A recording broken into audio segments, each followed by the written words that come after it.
Halo guys, selamat kembali di Replek Rupiah. Kali ini kita mau bahas santai ya tentang investasi di pasar kripto, tentang gimana kita mempersiapkan diri cara menuju bull market biar kita nggak ada penyesalan nanti ya. Dan ini kita lebih ke membandingkan antara Bitcoin, Ethereum dengan aset-aset market cap yang besar lainnya, terus dibandingkan sama altcoins yang biasanya punya market cap lebih kecil dan suka disebut sama orang sebagai micin kadang. Kadang ada yang bilang ya, investasi BTC sama ETH itu sudah nggak worth it karena nggak bakal dapat kenaikan 100 kali lipat dalam satu siklus. Atau bahkan ada orang bilang mendingan altcoins yang micin aja karena bisa kaya instan dalam periode waktu singkat daripada saya yang nggak punya modal gitu kan. Modal saya kecil, gimana kalau misalkan nggak punya banyak uang, caranya untuk bisa untung besar. Nah, kita bakal melihat bahasan tentang itu. Dan mumpung lagi siap-siap bull run kan, kayak yang saya sebutin di awal, siapa tahu nanti jadi referensi bermanfaat untuk kita semua. Pertanyaan yang bakal dijawab itu adalah, yakin nih kita mau cuan 100 kali lipat di pasar kripto? Oke, let's go.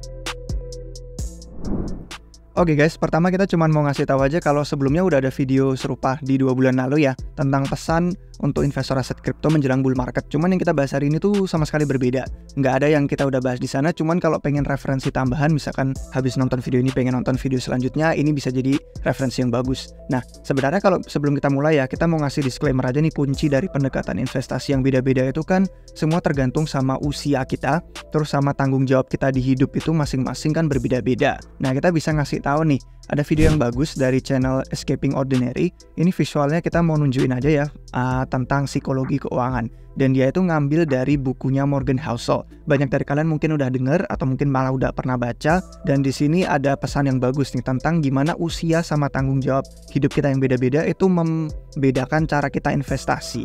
Nah, ini sedikit disclaimer biar kalian bisa ada dapat pandangan perspektif yang menarik. Jadi tentang usia investor, kita semua tuh berasal dari generasi yang berbeda. Dengan orang tua kita yang punya penghasilannya beda-beda, kita ada yang lahir lebih berada, ada yang sederhana, dan tumbuh di bagian dunia yang beda-beda juga keadaan ekonominya, terus sama peluang yang kita punya di depan mata itu beda-beda untuk finansial. Misalkan nih, kalau kita mau membandingkan dari usia yang macam-macam, orang yang lahir di tahun 70 mungkin menyaksikan S&P 500 itu naik 10 kali lipat selama masa remaja sampai mereka usia 20-an. Jadi mereka ada pandangan positif tentang pasar saham dan pengen investasi. Sedangkan orang di tahun 50-an itu mungkin melihat pasar saham kayak nggak kemana-mana, jadi nggak tertarik investasi pasar saham. Orang di tahun 60-an mengalami inflasi signifikan, jadi dia tahu dampak negatif dari inflasi dan memandang itu buruk. Kemudian orang yang lahir di tahun 90 itu mengalami inflasinya rendah selama masa hidup, jadi kurang paham inflasi itu apa dan nggak khawatir sama dampak negatifnya. Jadi pengalaman seorang selama mereka bertumbuh itu melihat pasar sama keadaan ekonomi yang berbeda-beda, dan itu membentuk perilaku mereka terhadap nanti investasinya kemana dan keputusan finansial. Makanya kayak orang-orang yang sebelum Bitcoin lahir juga nggak pernah ada pandangan tentang kripto. Jadi mereka juga mungkin ada kecenderungan untuk tidak percaya dengan aset kripto yang masih baru dan relatif muda ini. Dan kata Housel sendiri, dia bilang keputusan finansial orang itu kadang terlihat kayak gila ya. Sampai ada contohnya di gambar ini, orang pengen beli NFT nggak jelas tentang tweetnya pertama Jack Dorsey. Tapi padahal itu bukan keputusan gila. Emang setiap orang itu punya pandangannya masing-masing dan nggak ada cara yang 100% sama semua orang itu lakukan dan tepat untuk investasi. Jadi kita itu membuat keputusan finansial tuh berdasarkan pengalaman sama pandangan hidup masing-masing. Dan itu jadi disclaimer yang pertama. Disclaimer yang kedua itu tentang tanggung jawab hidup kita ya. Dan nyambung nih sama usia tadi, kita punya profil risiko tuh beda-beda kalau investasi. Misalkan nih, anggap kalau misalkan kita usia 25 tahun, terus sudah bekerja tapi masih single. Nah, itu mungkin berani lebih ambil risiko. Dan seharusnya mungkin orang-orang ngasih saran biasanya ya, financial advisor itu pada ngomongnya, mumpung masih muda kita harus berani membuat kesalahan, jadi kita bisa belajar dari pengalaman. Tapi kalau kita memandang investor yang berusia mungkin udah 25 tahun tapi sudah berkeluarga, misalkan punya tanggungan istri, punya anak, itu mungkin jadi perlu lebih konservatif. Karena melihat pasar yang volatil, itu jangan sampai mengganggu kebutuhan mereka sehari-hari. Terus nanti beda cerita lagi kalau ngomongin yang sudah berkeluarga atau masih single yang usianya udah 30, 40, 50 atau bahkan di atas 60 tahun, mungkin sudah punya pandangan hidup yang berbeda juga tentang apa yang mereka pengen capai di usia segitu. Jadi sekali lagi, ini sama sekali tidak ada saran yang kita pengen kasih tahu 100% semua orang harus melakukannya dengan cara ini. Nggak ada. Itu yang kita semua harus pahami masing-masing. Kita punya preferensi sendiri dan nggak ada yang selalu tepat. Apalagi pasar kripto itu kan terkenal volatil. Kita harus sangat berhati-hati, risikonya jauh lebih signifikan daripada pasar aset tradisional. Dan tujuan kami bikin video itu bukan untuk ngajarin. Kita cuma ingin memberikan perspektif aja dari gimana cara kita di tim Republik Rupiah itu mengambil keputusan investasi di pasar kripto. Nah, tepatnya seperti yang di judul ya, kita bilang kan, kita pengen membagikan pandangan nih tentang orang-orang yang terobsesi melihat, wah di kripto ini bisa naik untung 100 kali lipat dalam waktu instan. Nah, gimana menurut kami? Kita pengen ngasih cerita, kisah ada pebisnis sama nelayan. Nah, seorang nelayan ini lagi di pinggir pantai, dia udah punya alat pancingnya itu disanggah di pasir, terus jalannya udah tersebar luas ke ombak biru yang berkilauan, istilahnya gitu. Dia lagi menikmati nih sinar mataharinya anget, dia membayangkan prospek nanti bisa nangkep ikan.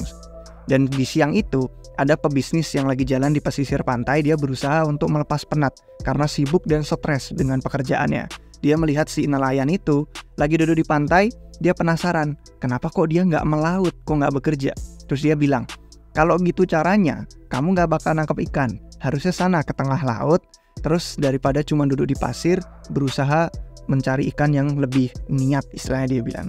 Terus si nelayan tersenyum, dia bertanya, terus apa hasilnya kalau saya kayak gitu? Si pebisnis jawab, ya nanti bisa cuan lebih, bisa beli jala lebih besar, menangkap ikannya lebih banyak. Si nelayan terus nanya, kalau udah gitu apa hasilnya? Si pebisnis jawab lagi, ya nambah cuan lagi, beli kapal perahu, bisa nangkap ikan lebih ke tengah laut gitu kan, dan nangkap lebih banyak ikan. Terus si nelayan nanya lagi, terus hasilnya apa setelah itu? Si pebisnis mulai kesel gitu kan, dia bilang, ya nanti pokoknya kamu makin cuan, kapalmu bisa makin besar, kamu bisa hiring karyawan, terus biarkan karyawan itu yang kerja, jadi kita nggak perlu. Si nelayan nanya lagi, habis itu apa hasilnya? Si pebisnis makin marah gitu kan, terus bilang, kamu ini nggak paham ya, kamu tuh bisa loh beli armada nelayan yang banyak, bisa berlayar, melaut ke seluruh dunia, biarin semua karyawan yang menangkap ikan untuk kamu. Untuk terakhir kalinya si nelayan nanya lagi, kalau udah gitu, apa hasilnya untuk saya? Si pebisnis terus sampai teriak, udah kesel kali ya. Dia bilang, ya kamu bisa jadi kaya raya, jadi kamu nggak perlu khawatir cari duit, nggak perlu kerja, udah bisa menghabiskan waktu seharian di pantai, sudah bersantai aja menikmati sunset. Si nelayannya bilang, lah terus Anda pikir saya lagi ngapain dari tadi? Jadi itu kayak kisah yang menarik aja sih untuk dipantau, karena ini ada hubungannya dengan yang mau kita bicarain.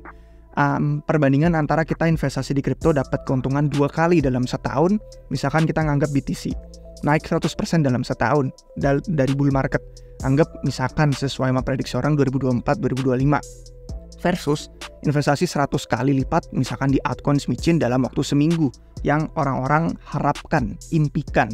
Nah, kita semua punya preferensi masing-masing, antara yang puas sama kenaikan harga BTC di bull market, sama ada yang bisa sabar nunggu bertahun-tahun, hodl gitu kan BTC, tapi ada juga yang harus minimal tiap hari itu untung 2 kali lipat.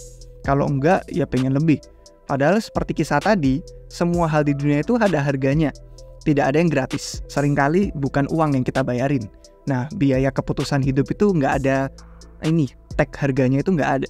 Kadang kita nggak sadar. Misalkan nih, biaya untuk untung di aset kripto, itu adalah kita harus berani menanggung volatilitas pasar. Mau naik 100%, bisa dumping 70-90%. Terus biaya untuk dapat karir yang sukses, itu kita harus berjam-jam jauh dari keluarga. Biaya untuk punya hubungan yang baik dan sehat, itu pengorbanan, kita harus mau ngalah sama orang yang satunya. Jadi untuk yang mau ngejar micin demi kaya instan di altcoins, rela nggak kita membayar harganya? Yang kadang kita nggak tahu apa harganya. Bisa aja rungkat dalam semalam, itu bisa jadi harganya. Uang hasil kerja keras, kita udah capek-capek pulang dari kantor, investasi di micin ludes dalam semalam. Dan dari sekian banyaknya orang nih, kita mendengar kisah sukses ya. Saya beli token micin ini, yang gambarnya anjing, yang gambarnya kodok segala macam. Dia sukses trading micin. Nah, tapi berapa banyak kisah yang kita tidak dengarkan gagal? Nah, ini ada contohnya ya, gambar komik tentang gimana di setiap perdagangan, di setiap trading itu ada 2 sisi. Ada yang untung, pasti ada yang dirugikan. Ada yang bisa TP di pucuk, berarti ada yang beli di pucuk. Jadi dari sekian banyaknya orang yang sukses investasi micin 100 kali lipat dalam semalam, kita kadang nggak dengerin tuh kisah-kisah dari mereka yang tabungan hidupnya rungkat, ludes, hilang, terus mereka jadi putus asa, depresi, ada malah sampai yang bunuh diri. Dan itu kenapa terjadi? Karena itu yang namanya survivorship bias. Jadi kita bias untuk melihat yang berhasil-berhasil aja. Kita lihat yang sukses-suksesnya aja. Dan itu yang biasanya masuk di headline berita utama. Jadi kalau ada yang bilang nih, saya pengen jadi miliarder. Kadang yang mereka maksud tuh saya pengen menghabiskan uang miliaran rupiah. Padahal kalau orang-orang yang berkata, misalkan kayak Morgan Housel, yang tadi kita sebutkan di awal itu beranggapan, dia memandang orang yang sebenarnya miliarder, itu yang sebenarnya punya uang miliaran yang tidak ingin dibelanjakan. Dan karena uang sebesar itu nggak dipakai, jadi dia ada talangan, ada perlindungan yang membuat dia merasa aman, jadi independen. Jadi kita bisa aja bangun tidur, bebas mau ngelakuin apapun. Kita mau ngerjain apapun, bekerja selama apapun, mau pensiun kapanpun, kayak seisi dunia itu punya kita sendirilah. Dan yang cenderung ingin kaya instan, sebenarnya kita malah dengar kekayaan mereka nggak bertahan lama. Coba berapa sering kita dengar kisah-kisah orang jackpot gitu kan di kasino. Kita tanya dia dalam hitungan berapa lama bisa bertahan duitnya, itu biasanya nggak ada yang tahu cara menggunakan dengan bijak. Jadi kekayaan yang sebenarnya itu berapa jumlah waktu yang kita bisa beli di masa depan. Charlie Munger nih contohnya ya, itu nggak pengen jadi kaya waktu diwawancara. Tapi kenapa dia jadi kaya sekarang? Karena dia pengen independen. Yang dia cari bukan uangnya, independennya. Si nelayan tadi itu kayak gitu. Dia nyari gimana dia bisa menikmati waktunya daripada dia mencari lebih yang di mata dia nggak worth it cari lebih. Jadi kata Morgan Housel, kita itu kayak kalau kita punya potensi uang yang kita tolak, itu terasa lebih enak daripada uang yang kita terima. Kalau hari ini kita rasa udah punya cukup, kita udah puas, dan kita bisa bersyukur, itu lebih enak daripada kita mengorbankan tidur, ya, mantengin chart semalaman, gitu kan, berusaha trading. Kita mengorbankan waktu sama keluarga, terus kita mengorbankan waktu untuk santai, mengerjakan hobi kita, hanya demi sepeser uang lebih banyak lagi dikit aja gitu. Jadi setiap orang punya batas kepuasannya masing-masing memang. Dan gak ada yang salah dengan mencari uang. Karena yang penting tuh kita jangan lupa juga sama tujuannya. Justru buruk kalau kita malas-malesan. Bukan itu yang kita maksud. Kita bukan nyuruh malas-malesan, jangan niat mencukupi kebutuhan, itu enggak. Apalagi kalau udah punya tanggung jawab seperti berkeluarga. Jadi sehat kalau kita tuh ingin punya uang. Karena tujuannya memprioritaskan kebutuhan hidup sehari-hari untuk diri sendiri sama untuk keluarga. Cuman gak sehat kalau kita mengorbankan yang udah kita punya itu, kebahagiaan kita itu, dan kehidupan berkeluarga hanya demi angka lebih tinggi aja lagi. Udah punya 500, pengennya 600. Udah 600, pengennya 700. Jadi banyak sih kalau tulisan tentang uang itu, saya nggak perlu ngobrol lebih lanjut. Sudah banyak yang nulis buku-buku tentang filosofi keuangan. Salah satu buku yang tadi kita mention tuh karyanya Morgan Housel, itu bagus. Buku keuangan dan investasi terbaik. Kalau ada yang pengen, menurut saya itu jadi rekomendasi yang bagus untuk yang belum baca atau yang udah sering dengar tapi belum sempat waktu untuk membaca, silakan dibaca. Psychology of Money, Morgan Housel ini merupakan buku yang menjelaskan cara kita punya hubungan sehat sama uang. Jadi kita nggak jatuh dalam jebakan untuk mengakumulasi lebih banyak hanya demi angkanya lebih tinggi dikit aja. Jadi kalau ditanya nih, bisa nggak kita kaya dengan Bitcoin atau aset kripto? Well, mungkin ada tulisan yang bisa jadi bahan menarik juga. Kalau tadi buku kan ratusan halaman, kalau ini tulisan cuman lumayan singkat sih, bisa dibaca dalam kurang dari 1 jam. Ini Tim O'Reilly. Tim O'Reilly pernah bilang, uang itu anggap aja kayak bensin mobil. Kita harus perhatikan biar nggak mogok, ya kan? Kalau habis ya mogok di jalan. Tapi kehidupan yang penuh makna itu bukan touring dari pom bensin ke pom bensin ke pom bensin ke pom bensin. Bukan itu kan yang kita cari. Jadi kebanyakan orang tuh tertarik dengan aset kripto karena mereka punya misi menemukan pom bensin yang sangat besar banget. Bisa menemukan uang yang besar sekali di investasi aset kripto. Tapi yang saya pikirin, ini lebih menarik dan bisa dinikmati. Yaitu, saya bisa kerja penuh waktu di industri kripto ini, dan saya bisa punya skill yang bisa survive, skillnya dipakai sampai ke masa depan meskipun ada teknologi kayak AI atau machine learning. Dan blockchain itu alat yang keren juga karena dia bisa membuka peluang kreatif, peluang sosial di berbagai industri secara lebih terbuka untuk dunia yang global. Jadi kita nggak perlu khawatir kalau misalkan kita itu belum sukses investasi di kripto dalam jangka waktu pendek. Jangan sampai percaya dengan yang dijual sama impian orang-orang. Semuanya butuh waktu, semuanya ada harganya. Dan terakhir, kita mau ngomong ini soal menghasilkan uang dari kripto. Entah investasi BTC, ETH, atau yang asetnya market cap besar, atau yang altcoins market capnya kecil kayak Michin. Nasihat-nasihat dari investor kripto yang udah OG, dari sejak Bitcoin lahir dia udah ada dan sampai sekarang dia bertahan. Bandingkan aja sama yang orang-orang baru muncul tapi udah hilang lagi. Contohnya siapa? SBF, Do Kwon, Suzu, dan beberapa orang yang dia itu karena serakah akhirnya rungkat. Contoh terbesar ya memang SBF sih. Jadi yang dinasihatkan sama OG kripto yang sudah lama investasi di pasar itu adalah jangan nyobain 100 kali lipat dalam satu siklus. Dia bilang itu saran yang buruk dari influencer kripto yang menjual mimpi kaya instan. Jangan berusaha jadi kaya dalam satu kali coba, satu percobaan. Berusahalah dari berkekurangan, jadi menengah, jadi merasa nyaman, jadi kaya. Dan selama beberapa siklus. Dan dengan menambah wawasan uang. Dari step-step itu kita makin bijak dengan penggunaan uang kita. Cobalah 10 kali yang sederhana. 10 kali lipat itu gila banget kalau dipayangin. Kalau bisa dapat, jadilah rendah hati juga, jangan lupa diri, dan belajar dari pengalaman kita. Karena ironisnya nih, kita lihat, menjadi kaya perlahan di kripto, itu hitungannya kekayaan yang sudah bisa mengubah hidup dalam belasan tahun. Industri di mana lagi yang bisa dalam periode waktu sesingkat itu. Dan beberapa orang masih kurang sabar. Jadi kalau misalkan kita mau nunjukin, misalkan nanti ada videonya, saya bakal tunjukin ini sebenarnya dari Eric Wall. Dan dia itu ngasih video yang menarik tentang round tripping. Ada yang udah tahu belum artinya? Round tripping itu istilah bahasa Inggris yang artinya itu kita pernah cuan luar biasa banyak di bull market, di puncak siklus, tapi karena kita nggak take profit dan pengen lebih, kita jadi kehilangan segalanya pas bear market. Dan pas bear market tuh kita jadi nggak cut loss karena pikir nanti bisa naik lagi. Round tripping jadinya ya. Udah dari sini titiknya, naik, terus balik lagi ke titik yang sama. Itulah kenapa istilahnya round trip dalam bahasa Inggris. Nah, istilah round tripping ini sebenarnya kayak ngerasa udah putus asa, kita ngerasa kayak ini udah akhir hidup lah, ini udah mati. Eric Wall menjelaskan kalau ini tentu tidak seburuk kelihatannya. Mungkin malah bagus untuk kebahagiaan jangka pendek, jangka panjang, dan bisa dilihat sebagai berkat terbesar di hidup. Gimana caranya? Nah, dia ngejelasinnya gini. Manusia itu kan nggak evolusi untuk selama ratusan tahun untuk senang pada hal-hal yang udah familiar aja.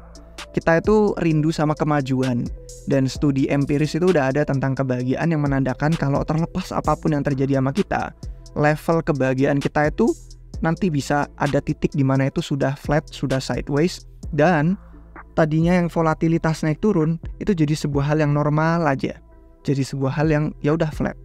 Dan inilah kenapa orang di negara maju di dunia pertama itu nggak selalu mereka tuh lebih bahagia daripada orang-orang yang ada di negara dunia ketiga. Walaupun ada di negara dunia ketiga yang sampai mereka pun nggak punya kasur yang layak. Dan satu-satunya hal yang manusia itu jago, kita tuh pinter banget mengamati, itu adalah perubahan. Perubahan dari miskin ke kaya, kaya ke miskin tuh kita jago banget tahu kontrasnya. Dan nggak peduli dimanapun di dunia, kalau kita lagi punya hari yang indah, good day gitu, ya bisa aja kita terasa kayak yang paling bahagia sedunia. Dan selama hari ini lebih baik daripada hari kemarin, manusia tuh bisa lebih bahagia daripada bilioner atau miliarder yang hari ininya lebih buruk daripada kemarinnya mereka. Itu yang Eric Wall bilang. Dan dia ngomong kunci kebahagiaan hidup itu memang kalau memikirkan soal uang sama materi itu ya lewat kenaikan-kenaikan yang medium lah ukurannya. Lumayan tapi perlahan, nggak langsung singkat dalam waktu instan. Bukan kenaikan instan itu yang kita cari sebenarnya. Kita itu nggak butuh 1M di umur 20. Dan kita mungkin maunya itu di umur 20 punya 10 juta, terus nanti punya 1M di umur 45. Itu yang diomongin sama Eric Wall, tapi dia ngomongnya dalam bentuk dolar sih, USD. Cuman saya konversiin aja ke rupiah. Jadi kalau dia ngomong, kalau langsung disuntik punya 1M di umur 20, semua hal yang bisa kita rasakan di hidup itu langsung aja flat sideways. Karena semua udah langsung meningkat signifikan, kita rasain di saat itu. Terus ya udah nanti kita bertambah usia itu kayak semua udah dirasain. Semua yang tadinya kerasa mahal kita udah bisa beli, udah bisa kita rasakan. Jadi sisa kebahagiaan nantinya pas udah usia menjelang lebih tua itu jadi kayak udah habis. Udah nggak ada lagi kenaikan-kenaikan. Kita nggak ada lagi ngerasa happy, wah naik gaji, wah penghasilan kita meningkat. Itu nggak ada kebahagiaannya karena udah langsung dapet tinggi banget di awal. dan itu udah habis sebelum umur 25, kata Eric Wall. Jadi nafsu kita hedon itu nanti udah langsung konslet dan udah nggak bisa lagi merasakan perlahan-lahan semua pengalaman yang harusnya butuh waktu di usia mendatang. Jadi kehidupan yang terbaik kalau kata Eric Wall itu rasanya selalu ada kemajuan, selalu ada peningkatan, selalu ada hal yang lebih baik. Dan harusnya kita nggak skip lembar-lembar di kehidupan kita itu. Kalau mau naik tangga juga kita kan mulai dari anak tangga yang pertama dari bawah gitu kan. Mungkin round tripping nanti nih kita sebagai pesan ya untuk bull market, kalau misalkan lupa TP terus tiba-tiba kerasa kayak udah akhir hidup kayak wah nggak jadi kaya atau gimana, atau mungkin kurang sabar atau ngerasa kayak kok dari dulu nggak pernah sukses dan berhasil investasi di kripto, itu mungkin juga jadi salah satu berkat terbaik kita di hidup menurut Eric Wall, bahwa kehilangan gains di pucuk menyelamatkan kita dari kesalahan fatal nantinya. Bahwa sebenarnya sulit untuk jadi orang kaya yang terus bahagia daripada yang sederhana tapi puas dan bahagia dan selalu ada peningkatan kecil di hidupnya dia secara perlahan. Jadi kesimpulan saya tentang video ini sebenarnya lebih ke kayak pesan nanti di bull market, biar kita lebih bijak, biar kita lebih tahu apa yang kita mauin, apa preferensi kita, dan jangan lupa kalau semua hal di dunia itu nggak ada yang gratis. Semuanya itu butuh proses, semuanya butuh waktu, semuanya butuh pengorbanan. Dan ada quote terakhir dari Carl Richards yang bilang kalau risiko itu adalah hal yang belum kita pikirkan setelah kita merasa semuanya udah dipertimbangkan. Jadi bahkan yang udah paham dan percaya Bitcoin pun suka dengan BTC karena dia sudah belajar selama berbulan-bulan, bertahun-tahun, bisa merasa dia udah mempertimbangkan semua risiko Bitcoin, itu masih ada risikonya juga BTC. Market cap tertinggi loh, tetap lebih signifikan daripada investasi yang tradisional. Jadi investasi itu harus dalam keadaan siap. Jangan investasi cuman karena alasan ada prediksi bagus di masa depan. Dan cash itu king. Uang tunai itu raja di dalam keadaan yang tidak pasti, karena kita nggak bisa prediksi kan risiko apapun nanti di kehidupan sendiri aja nggak bisa, apalagi di dunia, di aset global yang besar gitu. Jadi sesuaikan aja profil kita, risikonya seberapa, rewardnya pengen seberapa, di mana titik kita ngerasa puas, dan jadi kita nggak perlu merisikokan hal yang sebenarnya udah kita punya, cuman demi mencari hal yang sebenarnya kita nggak butuhkan. Jadi semoga bermanfaat guys untuk video hari ini tentang gimana caranya kita bisa menyikapi pasar kripto, menyikapi industri ini yang sedang menjelang bull market bisa dibilang. Semoga kalau misalkan kalian ada pertanyaan atau komentar apapun bisa kasih pendapatnya di bawah video ini. Dan jangan lupa kasih jempol biar nggak ketinggalan video baru dari Rupiah. Sampai jumpa di video yang berikutnya. Cheers!